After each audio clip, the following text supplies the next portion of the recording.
Hello and welcome back to the game room. You know what I love? Video games. You know what I love talking about? Games. And it seems like a lot of people these days who cover games seem to hate them. Or at least the people who play them. Well, that's not me, and that's not the 1,565 of you beautiful people checking out this video.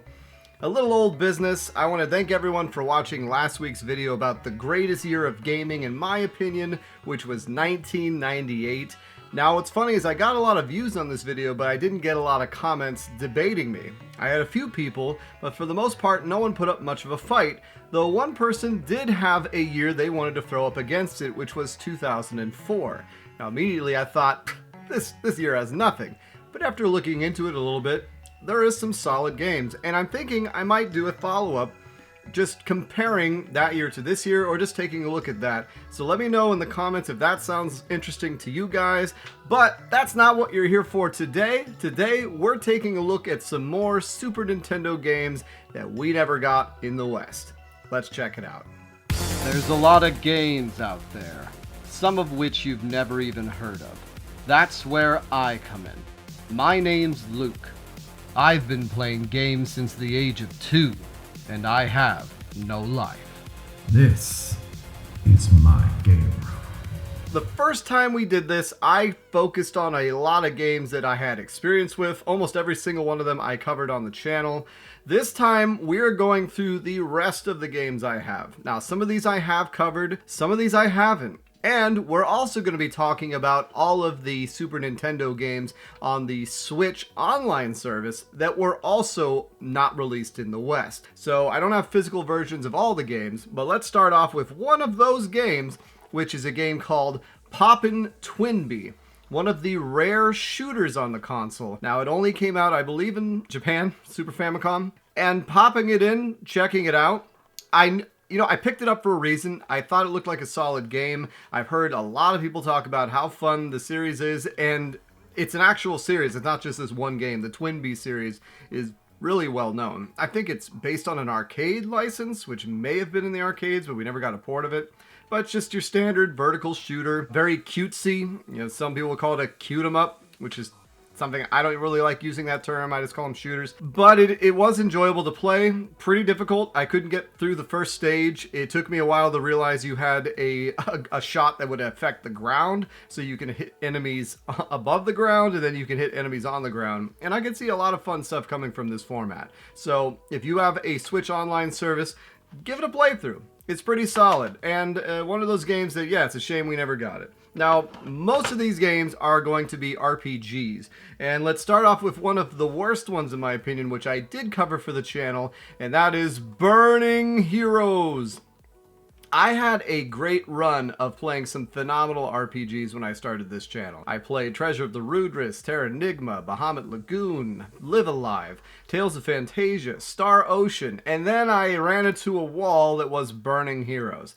On the surface, it looked like an enjoyable enough time. It was one of those things where you would get through the main story and then unlock a secondary story that kind of uses those characters, but you don't really get the option to control your teammates. Once your main character dies, or if you choose the option called Hot Blood, essentially that's an enrage that makes the battle go on for itself. And even just trying to pop it in and start over from where I gave up when I was playing years ago, I must have been in a dungeon that was way higher level than me, because I got my ass handed to me.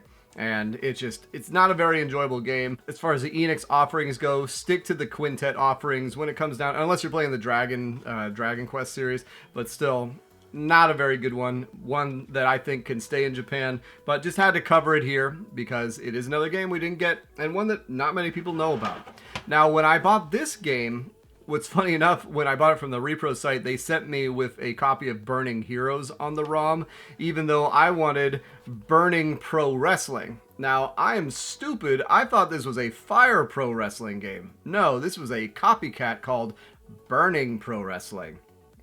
So it doesn't have that classic isometric ring, and popping it in, it does have some cool rosters. You can play as Hogan, Ric Flair, Macho Man, and you also can play as the referee. So I guess that's what this game introduced, is the ability to play as the referee as a controller. So I guess you get 3 people at once playing this, but it was not very much fun. The computer AI was on me like, like flies on rice, and I couldn't get anything going, and finally I managed to start getting some moves off, which I don't even know how I did, and then I went for a drop kick, missed it, and promptly got pinned, and promptly put this game away, most likely never to check it out again. So that's one that can stay in Japan. Now, one that I was very pleasantly surprised with, which I had known I would have been interested in. I want to say this is a game I saw on something like a SNES Drunk video years ago when he covered a bunch of these, and it's a little game called Chaos Seed. It's very interesting. So it almost has an action RPG, Secret of Mana style combat, but you are going through a dungeon crawler, but you create the dungeon as you go. And they spend a long time. Like, there's a very slow start where you're learning the rules of this world, where you have to go and you can see into the next room. You have to use enough energy to build a hallway to the room. And then when you open up these rooms, you get either energy or something called Saiyan, I think. And that allows you to then build up more power or things of that nature, or points to use. I don't know. Like this actually had me very intrigued with it, and something that I wish I'd covered sooner. And if I get some time, I'd like to come back to it and check it out, because the combat was fun. It was one of those things that I really looked for, especially early on when I started the channel, with these Super Nintendo games that offer a unique experience, and I really enjoyed it. So definitely Chaos Seed. Let me know if you have any experience with this, because I was very intrigued with it and enjoyed the hell out of it. Now, here's a game that's kind of cheating. It is a game that never came out on the Super Nintendo, but it never came out on the Super Nintendo for any of us until it was released on the Super Nintendo Mini. And this is another one they released on the Switch Online service, which is Star Fox 2. So I had never played Star Fox 2. I had never tried the ROM. I'm familiar with the original Star Fox, and then the one I played the most was Star Fox 64. I've covered Assault on the channel. I liked Dinosaur Planet, or what is it called? I think it's called Star Fox. No, Star Fox Adventure. Yeah, Star Fox Adventure. I actually liked. I actually thought it was pretty good, but I'm a big Zelda person.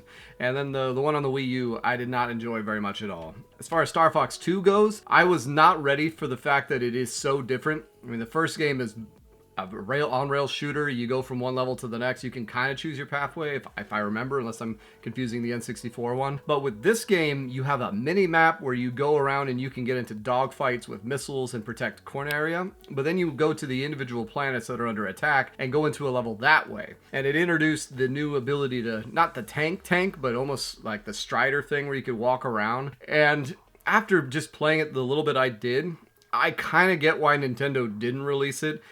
Graphically, it is very impressive, but it's also very not so impressive. And especially I can think back to with Mario 64 coming out and then comparing those as contemporaries. Why they might have been, you know what, instead of releasing this, let's go ahead and push back and get Star Fox 64 out, which I think came out maybe 97?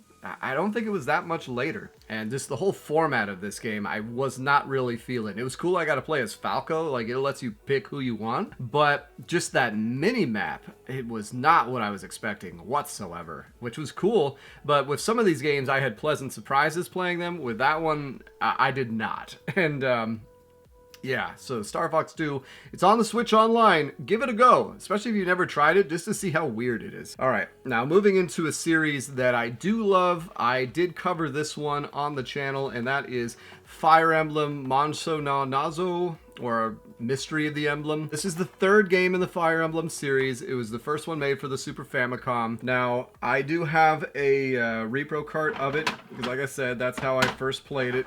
It's Fire Emblem Mystery of the Emblem. But I started getting into the fact that I really wanted to collect some of the official ones for the Super Nintendo. In fact, is this even? No. This is the wrong one. This one is Genealogy of the Holy War. No, this one is Mystery of the Emblem. See, they all look the same. They're all blue-haired dudes. So yes, this is Mystery of the Emblem. This game is essentially the third game in the series. They remade the first game, Shadow Dragon, and then they continued it with essentially the third game. So you get 2 games for one in this one. You get a remake of one, and then you get a brand new adventure, essentially. And it's funny because in the third game, one of the heroes from the first game is actually the main villain. So it's very interesting. I haven't gone through and beaten the second scenario. When I played this for the channel, I beat the first scenario. And it's hard to go back, especially if you are familiar with anything post Fire Emblem 8, 9, things after the GameCube version, because you don't get the ability to see your predicted attacks. You have to actually look at the unit's defense and the unit's attack and their health, and then figure it out from there, and also the speed to see if it's going to be a double attack. As well as in this one, they don't even give you a grid radius as far as what you can attack and where you can move. So you just see a radius that covers everywhere you can go, but I don't think it gives you the grid base for what you can attack.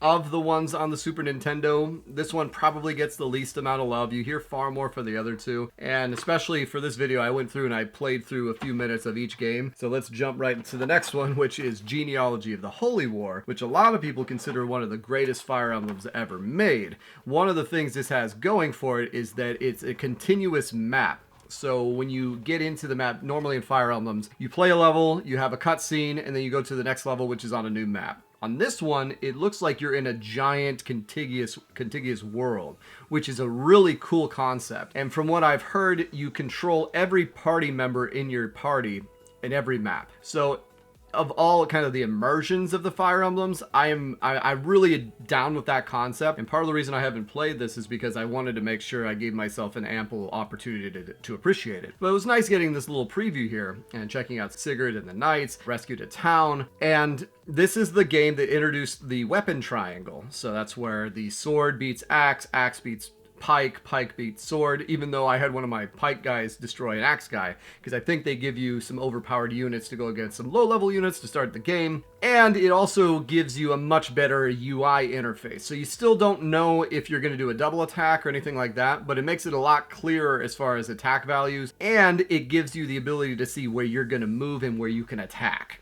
And that was a very welcome addition in this game, and looking forward to checking it out. And then when I checked out Thracia 776, which is a game that I believe had a very limited release in Japan. It was a Satellaview download for the most part, I think, because you don't really find physical copies of it other than one that came in this giant collector's box. And a lot of the other ones are on the Satellaview downloadable cartridge. And this is the game that stars Leaf. Don't know too much about this one. I've heard it's very solid. It played pretty similar to Genealogy of the Holy War as far as the visuals. They didn't really change much. It's a big jump, though, from Mystery of the Emblem. So that is something to bear in mind. But it's more traditional with the other Fire Emblems where you're not on a contiguous map. So I would imagine this is kind of taking the best of the third one and the fourth one and putting them together. And I'm interested in it. I'm interested in both of them. Both of them were pretty solid. And as a Fire Emblem fan, you know, it's always nice to go back and see what the older games look like, especially as the newer games, like Engage, was engaging, but in my opinion, the storyline was very poor. There's a lot of suspension of disbelief that doesn't make much sense, but the combat in Engage is probably the best it's been in a long time. Very, very solid, because it doesn't have I mean, it has the ring gimmick, but I mean, they've had a gimmick in Fire Emblem for so many years now. At least this one was a very solid one, and had a lot of fan service because you got to play as people like Ike and things of that nature. All right, off Fire Emblem. So those are 3 Fire Emblem games we didn't get. They came out on the Super Famicom. Now, not to be outdone, there was a Squaresoft property that was left on the Super Famicom as well, which was Final Fantasy V. Now, a lot of people say this is one of the best Final Fantasies. It has a phenomenal job system. Another game I've been waiting to play. After I had the issues with a lot of my reproduction carts, I was reticent to play some of these for fear of losing save data. And this was one of the reasons why I haven't played this yet. I know there's a Game Boy Advance version, and I think this is one of the games on Final Fantasy Anthology on the PS1, which is funny. There's so many Super Nintendo games that got ported to the PS1, especially from Squaresoft, that I wasn't aware of. And it's funny, you only think of it as the Final Fantasies, but there's so many RPGs. Even some other ones in this, the ones we're going to talk about now, have PS1 ports that didn't come out in the West either.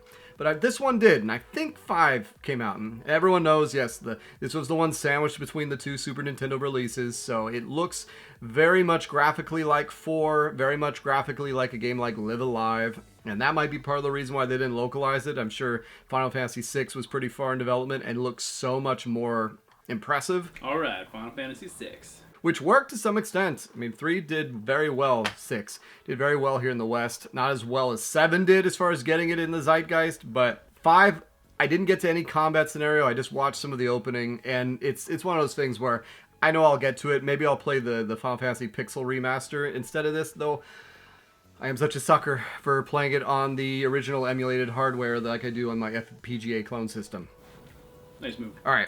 Now, another one that was on... There's actually 3 games. We'll get to them very quickly that is on the Nintendo Switch Online service. So there's Super Puyo Puyo 2. I'm not too familiar with the Puyo Puyo series. I know it has come out in the West now. Essentially, it's another match 3 Tetris-like game with these little connected droplet things. You drop the colors on the right colors.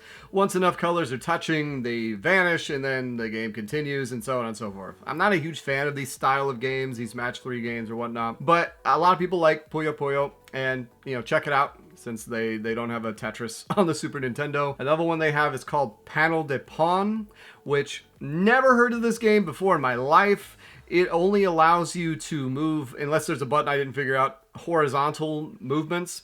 So you have to match up the things, but you can't do it vertically. So you're finding yourself switching almost like those little slide puzzles. So you're moving back and moving forth. And then you can switch one off a ledge and then have it drop down that way.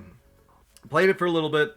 Fun. Okay. And then the last puzzle game that's on the Switch Online that we didn't get is a series called Magical Drop. And this is Magical Drop 2. Now, I remember seeing my buddy Benny play Magical Drop 3 a lot a few years back. And that was my first exposure to the series. It's definitely heavily anime-based. Not so much of that in this one as far as the big pillow girl images. I mean, that was the PS1 versus the Super Nintendo, I guess. But as far as gameplay goes, it is a solid game. So you have to line up the different colors with themselves. So let's say you have red pellets. You can grab as many red pellets as you want and then shoot them at the other red pellets and then have them disintegrate. And it just continues on from there. And that's about it. That's about it about that. And then there is one more game on the Switch Online that's not a puzzle game, but it's called Super Mario Picross. And it's a Picross game, and I have no idea what the hell is even happening in that game. But it's there. Kind of a weak entry, but it's there. All right, let's move back on to the games that are actually fun to play.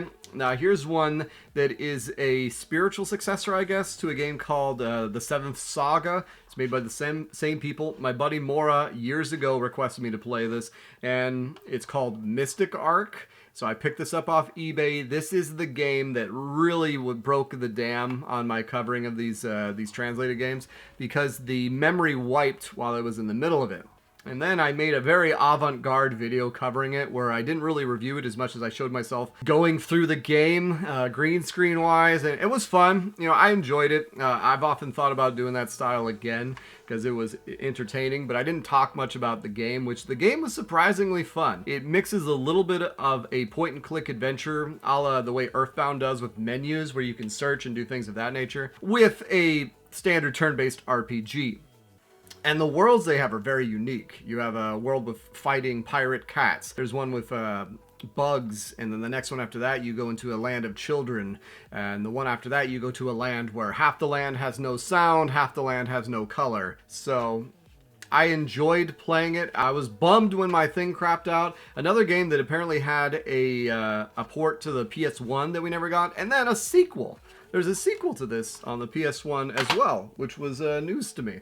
So, one I'd like to go back and finish, because I did enjoy it. I did really enjoy it. It's so hard. I think I lost 20 hours when that memory card crapped out, so I wanted to make sure I had a more reliable way of playing it. Now, one game that I did get through, and even though it has been officially released since then and has a new name, an official name in the West, this is a game we didn't get until 2018, and that is Secret of Mana 2.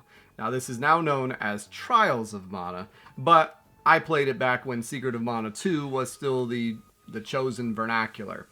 And a really solid follow-up on Secret of Mana. It changes the combat pretty significantly, so you're not spending your whole time holding a button, walking around a map, and then unleashing, which can get very tiresome once you're having to charge it, 7, 8, 9 times. In this one, you do combat, which builds a special meter that you can then unleash all at once. Same concept as far as going through and having 3 different characters, ring menus, but you have 6 playable characters you can choose from, and whoever you start the game as decides your main storyline. So there's only 3 main storylines. So you have parallel villains for two of the characters. So Kevin the werewolf and I think the big sword guy have the same main villain versus the magician and another one have the same main villain. But still, there's essentially 3 playthroughs you can do as far as ultimate endings, though not too much is different. And there is 6 different characters, so you can really play around with the different pairings and matchings.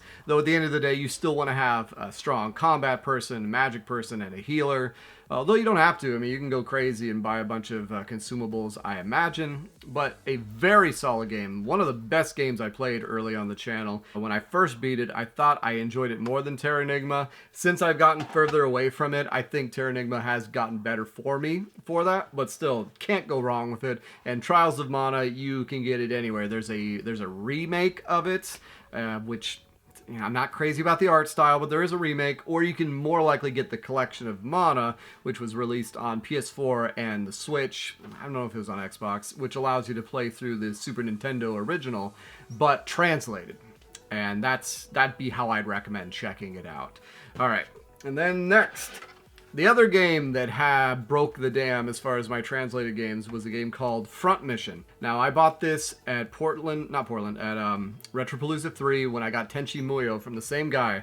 I think his name's Squirrel Games, something like that. And it's really solid dude. Tried to help me out on this, but for some reason the game would not hold a save. And I don't know if it was the way that it was loading, if it was loading a ROM that then opened it up but then didn't ever allow the save. Because the first day, I think I played it and put about 7-8 hours into it, because it's probably a 30-hour game. And then it turned it off and it deleted. And then I went to try it again, played it, beat the first mission, deleted. All this time it happened over and over and over again, until finally I just decided to put the thing down. But tactical turn-based game for the SNES that uses giant mechs.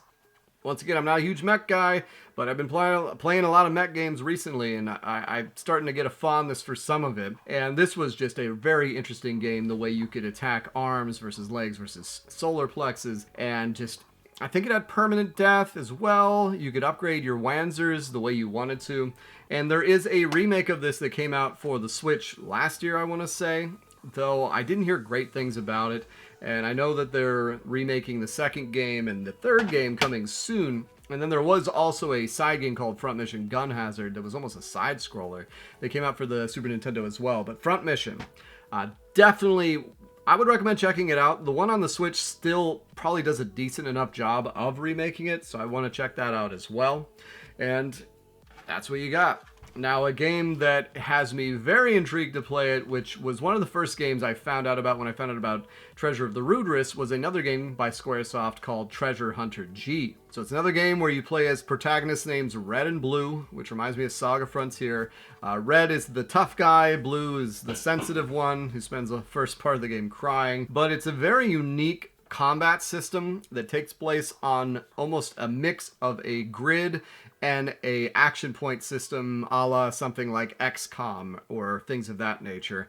It reminds me a little bit of a Live Alive in that regard, without the the enemies able to go if you waste too much time. And just, I haven't put more time into it. I know my buddy Daria Plays RPGs covered this a few years ago, and I wanted to check it out after that because I'd had it for so many years. I've had this game for years now. I just haven't gotten around to it. From what I hear, it's a shorter game, 10-15 hours. So maybe I can pop it in and beat it here once we slow down on the new releases, which I did just beat the new Zelda. But Treasure Hunter G, solid game. On nothing else, as far as I know, never got officially released. And one of those ones that is a pretty solid checkout if you're into these obscure Super Famicom RPGs we never got. Alright, now there are a couple more games on the Switch Online. So there's one that came out only in PAL territories named Jelly Boy. And this just looks so much like a game called Plock. You play as a gummy bear man who can jump high and take over things a la A Boy and His Blob, like become a hammer and a blimp, and just do some standard platforming. Didn't really enjoy it all that much, but hey, it's on the Switch Online and is worth checking out. But one game that I did enjoy on the Switch Online is a game called Psychodream, where you look like some where in the world is Carmen Sandiego dude going through and essentially going through an LSD trip or something. You're going through music. Like, I read the description and it makes no damn sense. But it reminds me of a game I mentioned in the last video called King of Demons, because you pick up these crystals that will change colors and then assign you new abilities. So you can get a yellow crystal and you get whip melee ability, or you can get a blue crystal and get firepower ability. And then the green crystal gives you invulnerability, the red crystal gives you health back. Decent enough action game. I managed to get to the second stage. It is something I probably would go through and beat.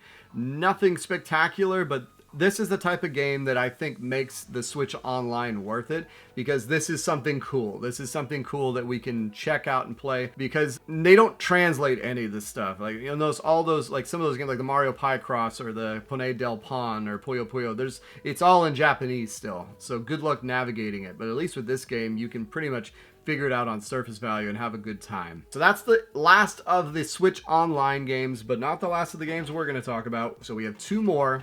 So one of the games that I did cover extensively for the channel, this was actually the game where I did my completionist-like video.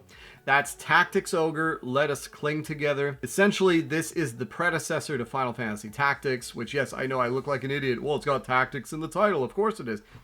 I didn't expect that. And it really is. If you're looking for a Final Fantasy Tactics looking game, this is it. But it stands on its own merits. And as most of you know, it just got a re-release for the Switch and PS4 and Xbox, I believe, last year on Tactics Ogre Reborn, which is probably the way I would want to play it again if I checked it out, because from what I hear, they corrected a lot of things, because they then ported that to the PS1, but they also ported it to the PSP, and from what I hear, they corrected some of the problems it had, because there was no way to grind for experience in the original. You would have to go into these practice battles and then fight amongst yourselves, or fight it out, because when you die in this game, it's permanent death, and I think there is the ability to revive someone with a priest character, but it's hard to do, and it's hard to do consistently. And I tried to go through and play through one story mission I had saved right before the assault on Eden, which is at the end of the game, and I just got my ass handed to me. So it's pretty tough. There's 3 different outcomes. You play by lawful, chaotic, or I think neutral, and I think I got the lawful ending, and it wasn't a great ending, but worthwhile playing it again because of those multiple pathways, and your actions actually do matter. And then the last game we're going to talk about is a game called God, Growth, or Devolution, which was a game that was recommended to me by a comment a few years ago, I want to say. It very much is in the vein of an Earthbound, because it takes place in modern Japan, and it just has that vibe. Your main character even looks like Ness, which I don't know if this came out before Earthbound, but also remember there was Earthbound Beginnings on the NES, so maybe they were pulling from that. And it's a very contemporary game. And my buddy Rewind actually played it last year or earlier this year and said it was really good. So a game that I would like to check out. It looks very similar to Earthbound though, and I would imagine that's a good thing. So worth checking out. So yes, that is another gaggle of games that we never got here in the West.